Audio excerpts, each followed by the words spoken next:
So let me talk about our varsity season. So this is my 21st year at Sacred Heart, my 27th year coaching high school water polo. And I can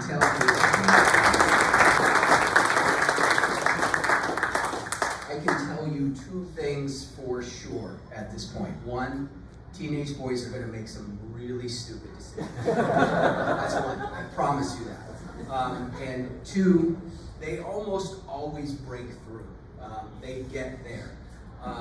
And when they get there, it's not on our time frame, it's on their time frame. And so I kind of equate that to our team this year. So yes, we made some stupid decisions. We spent the first portion of the season figuring out we were not very good at basketball.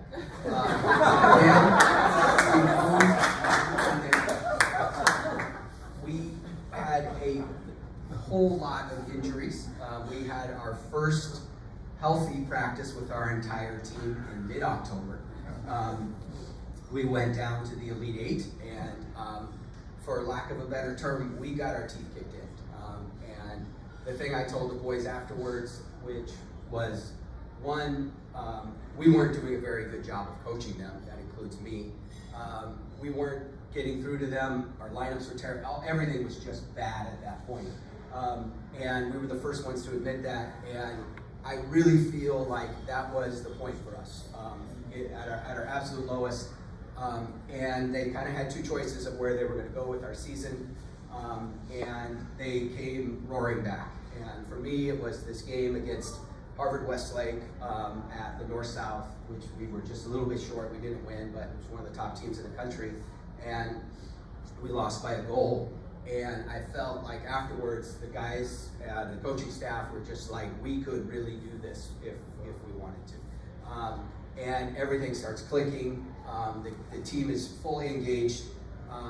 And as I said before, the breakthroughs do come eventually. It's not when I wanted them in September.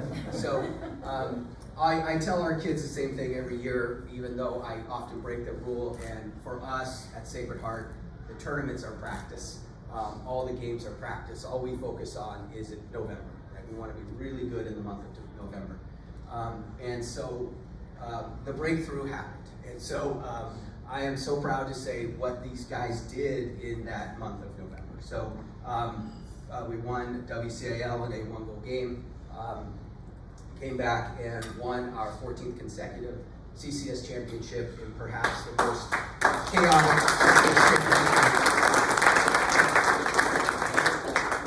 And then the final week of the season, we went through the number 1 team in Northern California and the number 3 team in Northern California in 72 hours.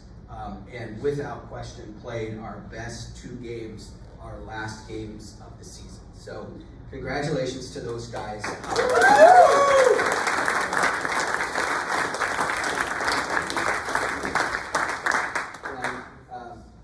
As I said before, it's never a straight line. I wish it was, but it's not. But as we stand here, they did it. And the seniors led them through it, and they got them there. And they all are standing on the podium, and I couldn't be more proud. Of course, we need to mention that this team has the highest GPA in the history of Sacred Heart.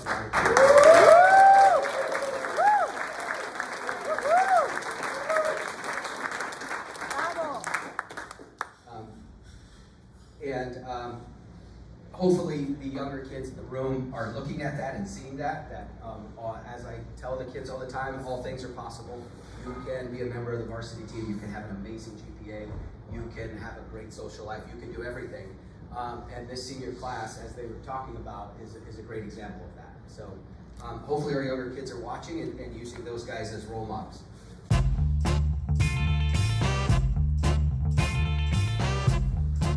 Okay, we're going to move on to 2 more seniors. Next, we have Lex Barragan.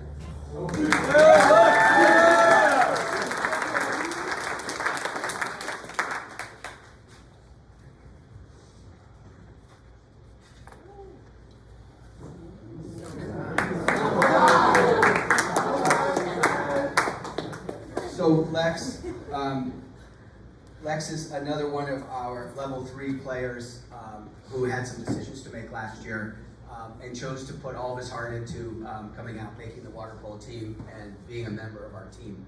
I can't tell you how hard he worked on his own time all summer when most of us were taking it off, improve his swim times. He wanted to be in this room tonight.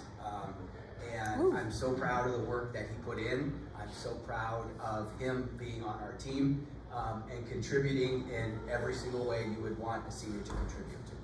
Lex.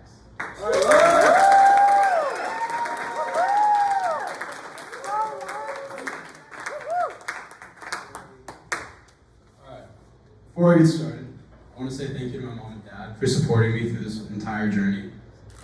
They really are just like my backbone, and they got me through this whole thing. I can't count the amount of pep talks it took from them and others to keep me in this program and finish my final season. This program has built a sense of discipline I know I wouldn't have gained anywhere else. LE training proved to me that I can truly overcome any obstacles that are thrown my way, as long as I don't give up on myself. I also learned that it's possible to turn a bad trajectory into an amazing outcome with hard work and dedication. Like how we went from trashing hotels to winning CCS in NorCal. Over the years, there have been a lot of lows, but I want to focus on the very few but better moments. Like killing Coach Olsen one time in Smash Bros. Or falling asleep in film while in the front row. There are things I will miss, not David, but things. Like poolside conversations with Luke when he's occasionally subbed out, seeing John beat up a girl from Stanford for no reason, enjoying another free meal after getting destroyed by Loyola in Elite 8, and obviously staying at Coach K's favorite hotel, Embassy Suites Irvine, and listening to the protesters at 5 a.m. I could not have asked for a better group of seniors to go through this program with, and I know we will continue bonding throughout this year. I wish you all the best of luck next year, especially you guys who will be playing water polo. I want to take this chance to thank my coaches, starting with Coach K, for keeping me on this team, but we probably would have beat Jay Sarah last year if you just put me on right. Coach Olsen, you helped me out in learning the sport from all the times you got kicked out of scrimmages and replaced with, someone who understands the game. Coach Lance, thank you for helping me during swim season with my butterfly. Though I just missed a sub-minute 100, I still appreciate all the effort. And finally, this may come as a shock to a lot of you, but I'm announcing my official retirement from water polo.